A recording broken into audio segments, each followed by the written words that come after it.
যেখানে কোনো দলেরই অতীতে কোনোদিন মন্ত্রী-টন্ত্রী হয়নি। বীর মুক্তিযোদ্ধাদের জন্য প্রতি বছরই ৪,০০০ টাকা করে তাদের চিকিৎসার জন্যে ভাতা দেয়া হয়। মুক্তিযুদ্ধ বিষয়ক মন্ত্রণালয়ের অধীনে উপজেলা মুক্তিযোদ্ধা কমপ্লেক্স ভবন নির্মাণ শীর্ষক প্রকল্পের আওতায় জীবননগর উপজেলা সদরে ৫ তলা ভিতের উপর ৩ তলা বিশিষ্ট উপজেলা মুক্তিযোদ্ধা কমপ্লেক্স ভবন নির্মাণ করা হয়েছে।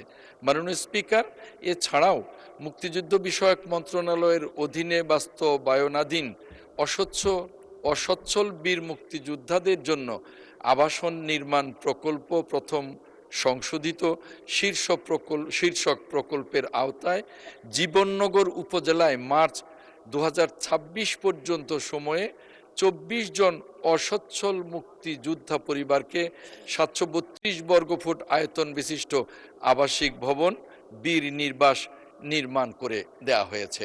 মাননীয় স্পিকার, আপনাকে ধন্যবাদ।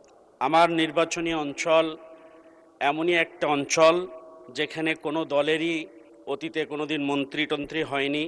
আমার অঞ্চলে পর্যটনের তেমন কোনো কেন্দ্র নেই। আমার অঞ্চলে সমুদ্র সৈকত কিংবা বন অঞ্চলও নেই। এই অঞ্চলের মানুষের জন্য বড় দুর্ভোগ। এই অঞ্চলের গরমের সময় সবচেয়ে গরম, শীতের সময় সবচেয়ে শীত, এরকম একটা অঞ্চল থেকে আজ আমি এসেছি। মাননীয় স্পিকার, আপনার মাধ্যমে আমরা যারা জাতির শ্রেষ্ঠ সন্তান, যারা বীর মুক্তিযোদ্ধা, তারা এখন বয়সের ভারে সবাই নুয়ে পড়েছে। এই মানুষদের জন্য এখন সবচেয়ে বেশি প্রয়োজন চিকিৎসার।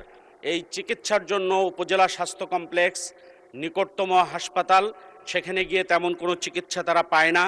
আবার বয়সের ভারে লাইন দিয়ে দাঁড়িয়ে থাকতে হয়, এটা তাদের জন্য কষ্টের।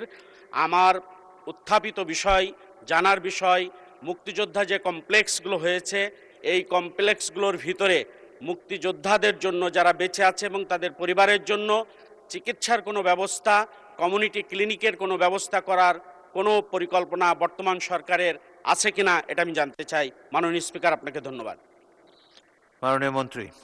মাননীয় স্পিকার, আপনাকে ধন্যবাদ। আপনার মাধ্যমে মাননীয় সংসদ সদস্যকে ধন্যবাদ। মাননীয় স্পিকার, বীর মুক্তিযোদ্ধাদের জন্য প্রতি বছরই ৪,০০০ টাকা করে তাদের চিকিৎসার জন্যে ভাতা দেয়া হয় এবং যদি কোনো বীর মুক্তিযোদ্ধা অসুস্থ হয়ে হাসপাতালে ভর্তি হন, স্বীকৃত হাসপাতাল থেকে আমরা এই মন্ত্রণালয় যখনই কোনো বিল পাওয়া যায়, মন্ত্রণালয় সেই বিলও পরিশোধ করেন।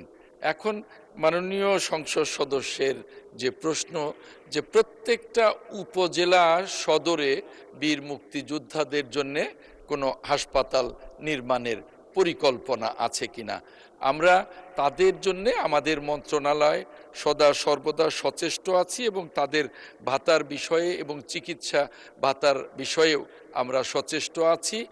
এই বিষয়ে এখন পর্যন্ত এই প্রত্যেকটা উপজেলা সদরে বীর মুক্তিযোদ্ধাদের জন্যে কোনো স্বাস্থ্য কমপ্লেক্স নির্মাণের আপাতত কোনো পরিকল্পনা আমাদের নেই।